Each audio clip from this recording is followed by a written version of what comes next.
We also discussed, obviously, Gaza. And I think before we get to phase 2, which is, what's going to happen afterwards, we want to get the children fed. It's amazing that it's not being handled a little bit differently. We're going to set up food centers, and we're going to do it in conjunction with some very good people, and we're going to supply funds. And we just took in trillions of dollars. We got a lot of money, and we're going to spend a little money on some food. Next time you speak to Netanyahu, what will you ask him to do? Well, I'm going to say, look, we're giving money and we're giving food, but we're over here and we're over in the United States, and I think I can speak for the Prime Minister. We're giving money and things. He's got to sort of like run it.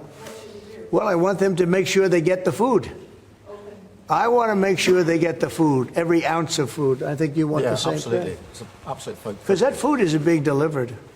Israel has a lot of responsibility. They're hampered by the fact that you still have 20 hostages or so.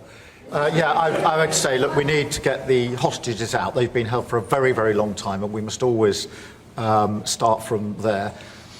But also recognise the situation on the ground in Gaza is absolutely intolerable, and I think that certainly speaking for the British public and myself, seeing those images of starving children in particular are revolting, and there's a sense of revulsion in the British public at what they're seeing, and they know, and we know, that humanitarian aid needs to get in at speed, at volume. There needs to be much more of that. We need to galvanise other countries in support of getting that aid in, and yes, that does involve putting pressure on Israel, because this is a humanitarian catastrophe.